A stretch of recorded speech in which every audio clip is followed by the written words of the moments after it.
Hey there, Living Waters family. It's Drew here with another Soul Care Saturday video. So, as many of you have heard from me before, I have struggled in my life with fear and anxiety.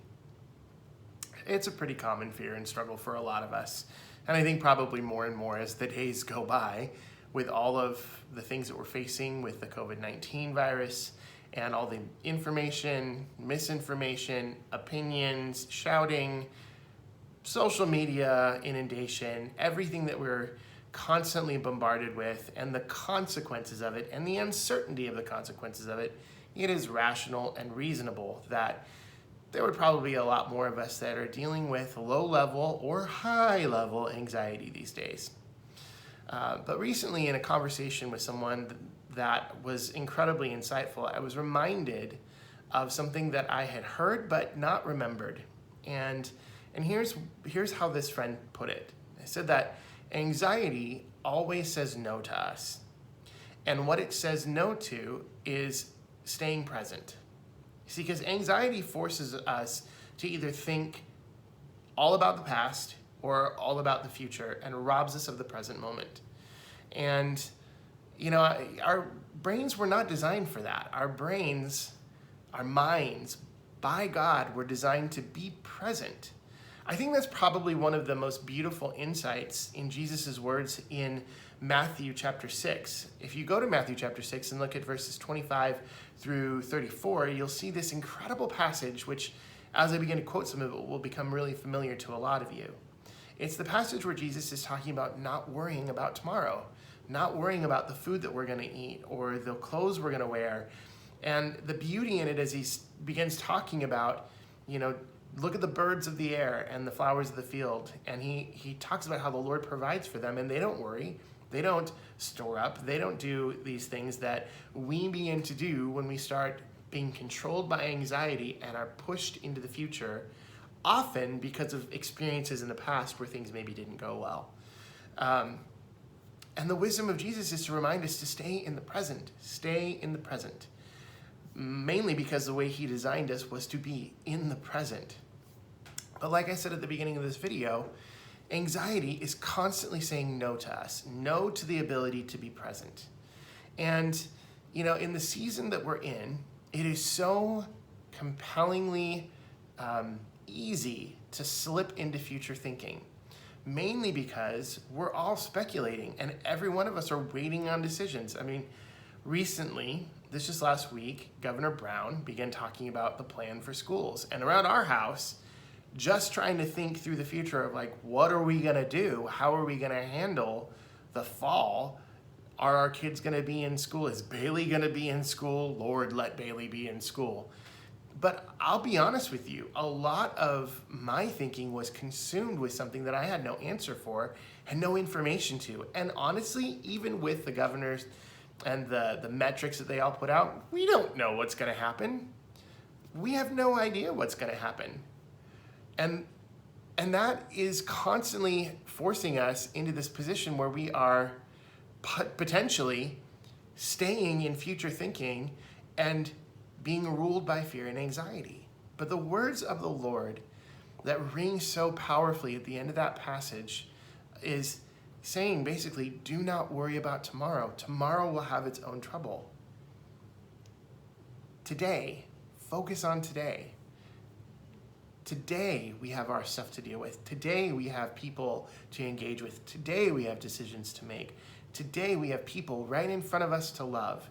Today, we have the opportunity to do as is so often told to us in the scriptures, to love our neighbor as ourselves, to love the Lord our God with all of our heart, soul, mind, and strength. And you know what? We can't do that if we're so focused on the future and so concerned and so worried that it's taking every bit of our focus, every bit of our attention, every bit of who we are, speculating about what may happen.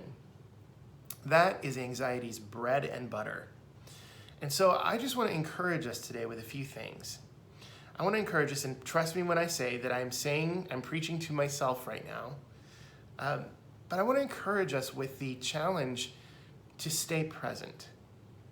Now, there's a lot of different ways that we can do that, but one of the simplest ways that I was reminded of recently was simply just to acknowledge what's around us right now. What is in our environment? And it might seem simplistic, but we get so driven by the future and by the next thing that we don't often recognize where we are, who we're with, how we are, and we lose so much. So I want to challenge our community to do something for a moment, just for a few days, and see if it doesn't change or affect our lives positively. Can we stop speculating? Can we stop trying to predict or proclaim or doomsay the future? Because we honestly don't know what the future will hold.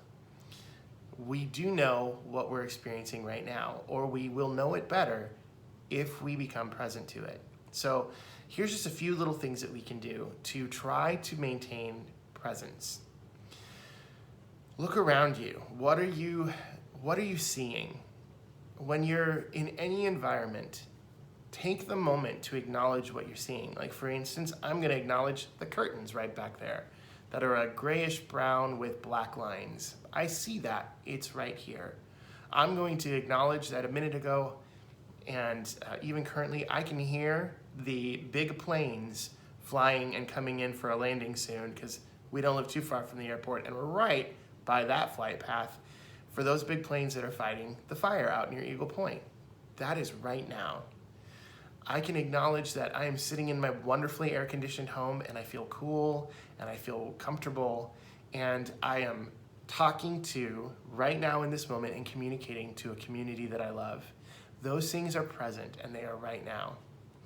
You know, so often I found myself in the last several weeks missing the moments, missing the beauty of my daughters and my wife, missing the experience of being with friends, missing the moments to hear from the Holy Spirit, because I get so caught up in what ifs and what nows and just that anxious pondering, that anxious meditation on things that I can't control.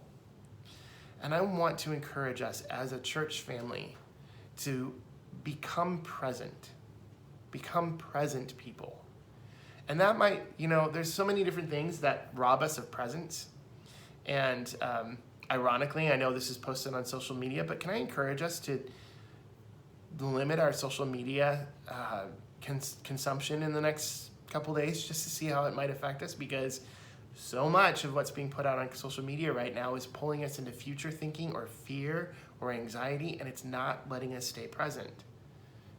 Can I encourage us to sit for a moment and become aware of the fact that God's voice is speaking to us right now, that He is longing for and waiting for relational engagement with us, that at any moment we can simply be still in our hearts, quiet our minds, and become present to the presence of God. I think that's the thing that I'm most challenged by in this statement, is that often when we're ruminating and we're thinking forward and we're thinking about the future, we're trying to imagine a future without the equation of God's presence in it.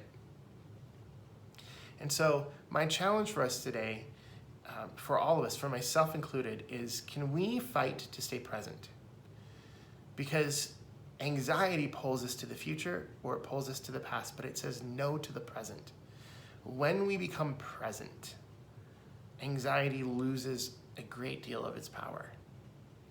So I hope that's an encouragement to you, and I hope that you'll take that challenge and report back to me. Let me know how it goes and what gift, and I'm going to hate myself for saying this, but there's a reason they call it the present, because it's a gift. Ugh, I hated myself for saying it, but there's truth in it. What gifts do you see? What joys are available to you? And what refreshment for the soul is there when we just become present? I love all of you. I'm looking forward to seeing you all on Sunday, and looking forward to preaching this week. It's been a while, so I'm going to come present to my sermon prep, and I'll see you all on Sunday, hopefully, outside, enjoying the weather and gathering. So God bless you all. Have a great day.